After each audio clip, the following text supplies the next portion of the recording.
नमस्कार, इतना स्वदेश पर आपका स्वागत है। मिर्च का मसाला में मैं हूं मनीष मीनूगिरी और अगले आधे घंटे में मैं बताऊंगा कि भारतीय बाजारों में क्या हुआ बीते 3 घंटों में और अगले 3 घंटे में क्या हुआ, क्योंकि आज हम देख रहे हैं कि बाजार में जोश देखने को मिला। कल गिरावट थी, इस समय जब मैं शो कर रहा था तो बाजार दिन के निचले स्तर के कारोबार कर रहा था।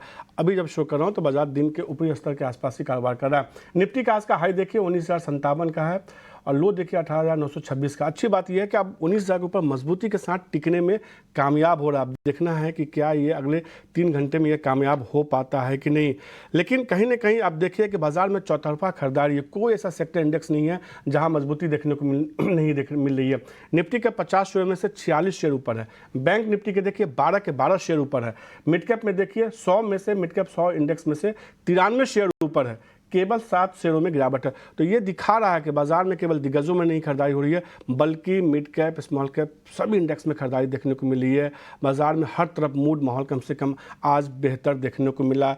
कह सकते हैं कि हफ्ते के आखिरी कारोबारी दिन अंत भला तो सब भला वही देखने को मिला। कुछ स्टॉक्स देखिए, खासतौर पर मैं मिड कैप शेयरों की बात करूंगा जिसमें आज के ट्रेंड में एक अच्छी मजबूती देखने को मिली। इलेक्ट्रा ग्रीन टेक देखिए, यहाँ करीब 7% की मजबूती देखने को मिली। आज का दिन सरकारी बैंकों के नाम है। बैंक ऑफ इंडिया देखिए, कैनरा बैंक देखिए, शानदार तेजी दिखा रहा है। यूनियन बैंक ऑफ इंडिया देखिए, वहाँ एक अच्छी मजबूती देखने को मिली। रियल्टी शो में हमने जबरदस्त पिटाई देखी। आज डीबी रियल्टी का चार्ट देखिए, वहाँ खरीदारी देखने को मिली। EIL कल मैं जब चर्चा कर रहा था तो दिन के निचले स्तर के आसपास कारोबार कर रहा था। अभी EIL का चार्ट देखिए, दिन के ऊपरी स्तर के आसपास ही कारोबार कर रहा है। तो कहीं ना कहीं बाजार में एक शानदार मजबूती देखने को मिली है। क्या यह मौका मुनाफा वसूली का है, क्या यह मौका होल्ड करने का है, या मौका है कुछ और शेयरों में खरीदारी करने का? बात करते हैं 3 घंटे के ट्रेड की।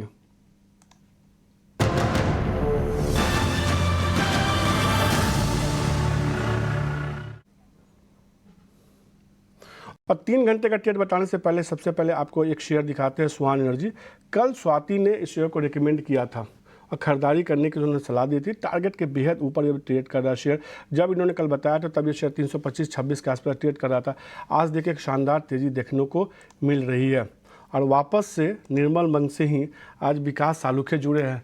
विकास, आपके ऊपर कह सकते हैं कि थोड़ा सा दबाव बढ़ जाएगा। कल स्वाति ने स्वान एनर्जी की बात की थी, एक शानदार मजबूती देखने को मिल रही है। सबसे पहले तो बाजार को लेकर आप बताइए कि यहाँ से क्या लग रहा है और आपके तरफ से 2 शेयर जो आपको यहाँ से लग रहा है खरीदारी करनी चाहिए।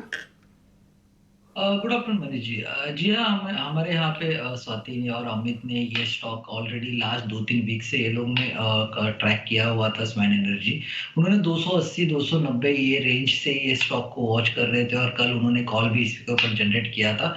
ऑलमोस्ट उनका एक टारगेट तो ऑलमोस्ट अचीव हो चुके हैं। ओवरऑल अगर मार्केट की बात करूँ तो यहाँ पे निफ्टी जो है, हमने कल एक्सपेक्ट कर रहा था कि जो लास्ट 5-6 दिन में जो शार्प फॉल देखने मिला था, वहां से थोड़ा सा पुल बैक रैली एक्सपेक्टेड था, वो आज ऑलमोस्ट आ चुकी है। लेकिन ऊपर में अभी भी इंडेक्स में इतना स्ट्रॉन्ग इंडिकेशन नहीं मिल रहा है। 19,200 के ऊपर अगर इंडेक्स टिकता है तो ये एक अपसाइड की रैली देखने मिल सकती है। तो यहाँ से और 100 और 150 पॉइंट्स का एक अपसाइड रैली देखने मिल सकती है। बट 19,200 के आसपास आके ये जो रैली है वो वहां पे फिजल आउट हो सकती है। वहां पे वापस एक रेजिस्टेंस फेस होते हुए देखने मिलेगा। तो जो भी पोजीशन बनाई हुई है 19,200 के आसपास जैसे इंडेक्स आता है तो वहां पे थोड़ा बहुत प्रॉफिट बुकिंग करना चाहिए, क्योंकि जिस हिसाब से लास्ट कुछ दिनों में हमने इंडेक्स में जो सेल ऑफ देखने मिला है, तो मुझे लगता है अभी भी व्यू कॉशियस है। वापस अगर ये फेल होता है 19,200 के ऊपर टिकना, तो वहां से वापस एक बार प्रॉफिट बुकिंग, वापस एक प्रेशर बिल्ड होते हैं देखने मिलेगा। बैंक निफ्टी में हालांकि अभी भी बैंक निफ्टी वीक है, 200 डीएमए के नीचे ट्रेड कर रही है। 43,200 के ऊपर, अगर 43,200 के ऊपर बैंक निफ्टी अगर जाती है तो वहां पे बाय सिग्नल जनरेट होगा। बट ये पुल बैक थोड़ा बहुत यहाँ तक आ सकता है 43,200 तक। तो यहाँ से और 300-400 पॉइंट ऊपर की तरफ बैंक निफ्टी में एक पुल बैक एक्सपेक्टेड है। बट उस रेंज में आते ही मुझे लगता है एक बार प्रॉफिट बुक करना चाहिए। एक बार मार्केट में वापस वो रेजिस्टेंस फेस होते हुए देखने मिलेगा। तो ये पुल बैक एक शॉर्ट टर्म पुल बैक है, 1 से 2 दिन के लिए। जैसे अगर ये सस्टेन होता है तो हम लोग एक्सपेक्ट कर सकते हैं कि मार्केट वापस अप ट्रेंड ले सकता है।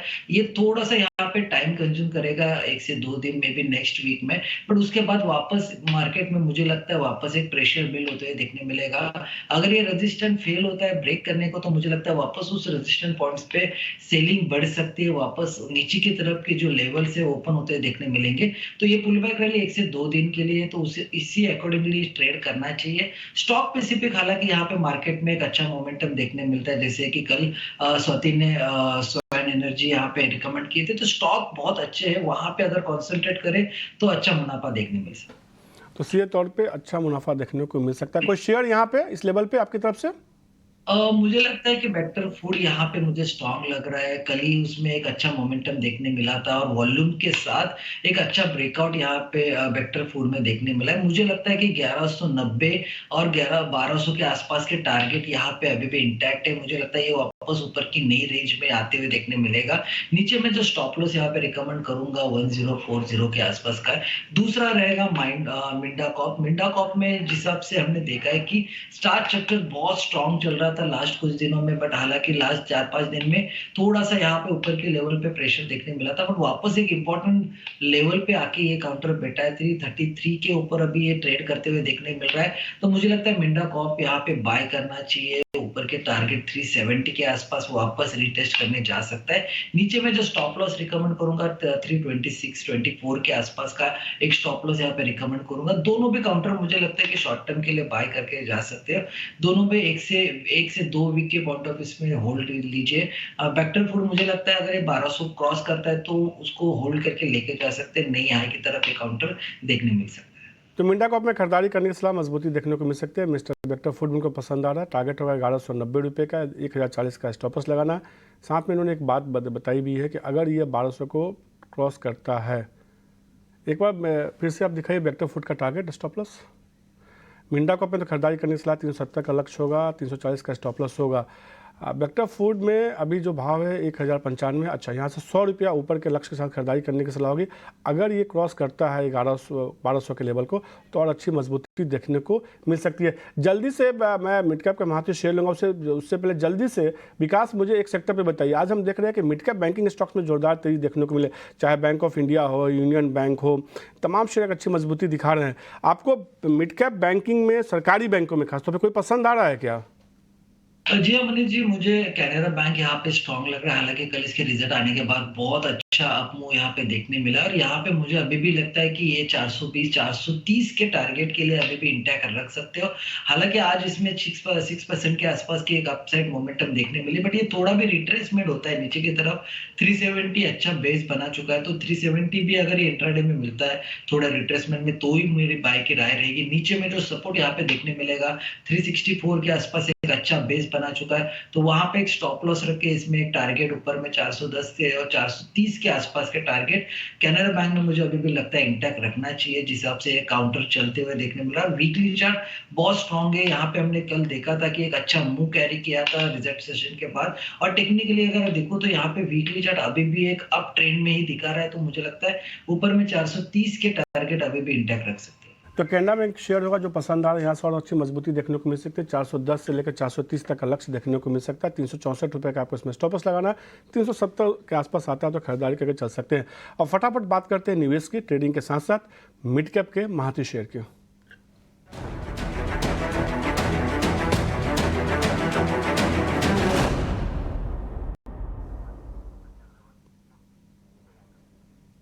और मिड कैप के महाती शेयर बताने के हमारे साथ जो है एसबीआई सिक्योरिटीज़ के सनी अग्रवाल जुड़ चुके हैं। सनी, महाती शेयर कौन सा बता रहे हैं? बाजार का मूड तो बहुत शानदार देखने को मिल रहा है।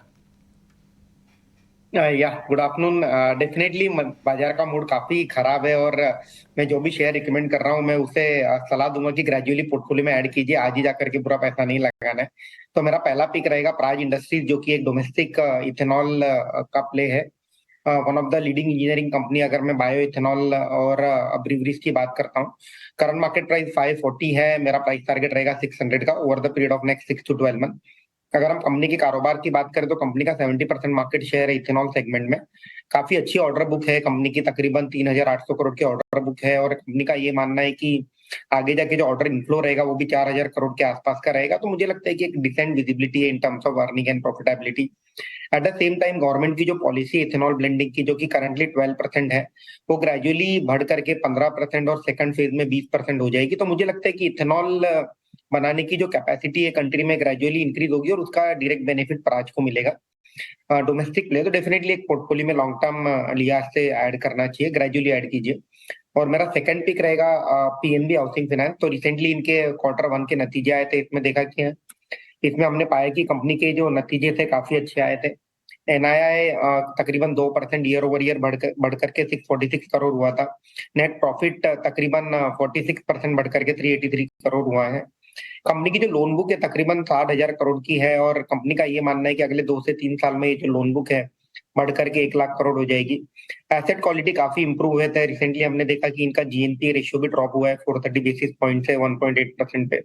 एनएनपीए भी 1.2% हो गया और ग्रेजुअली कंपनी का जो फोकस है कॉर्पोरेट लोन बुक से हट करके रिटेल लोन बुक की ओर जा रहा है। एट द सेम टाइम अगर मैं रीजन वाइज बात करता हूं तो कंपनी साउथ सदर्न मार्केट में फोकस कर रही है। तो मुझे लगता है कि एक overall kind of decent play है हाउसिंग फाइनेंस सेक्टर में।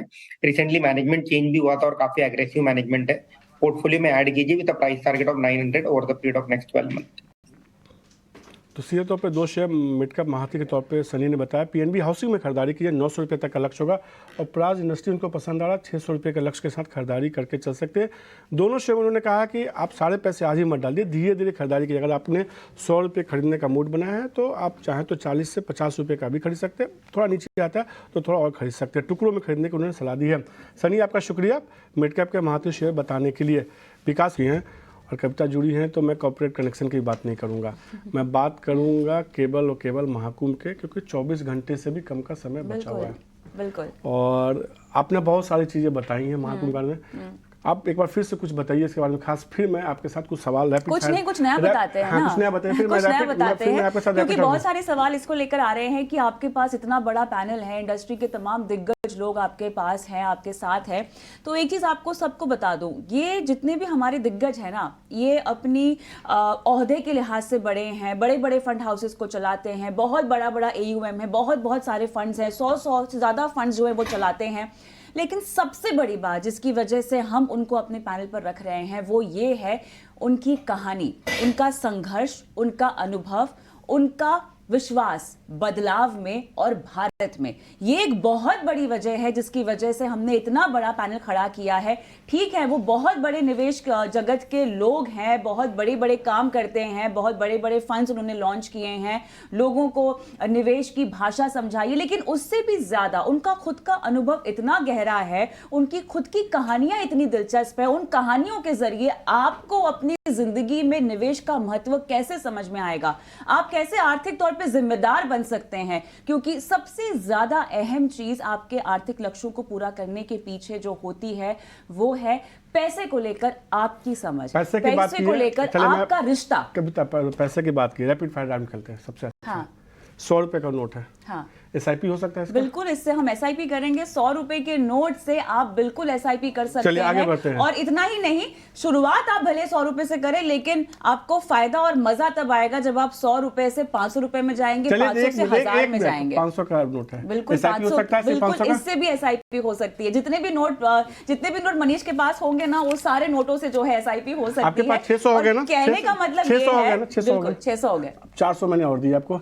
SIP हो गए, 1000 रुपए की SIP हो गई। मैंने ये सुना, आपने बताया था कि आपने 100 रुपए शुरू करेंगे, बताना, और 10,000 तक लेके जाएंगे। बिल्कुल, हर किसी 10,000 से भी ज्यादा अगर कोई करना चाहे तो सवाल पूछ सकते हैं हमसे, अगर उससे भी ज्यादा हर लेवल पे जो भी आपकी बचत है, हाँ, कह सकते हैं कि जो भी पैसे आप गुल्लक में डालते हैं SIP में डाल दें। बिल्कुल डाल सकते हैं। गुल्लक से बेहतर SIP कीजिएगा, क्योंकि वहां पर आपको लंबी अवधि में कंपाउंडिंग का बहुत बड़ा फायदा मिलेगा।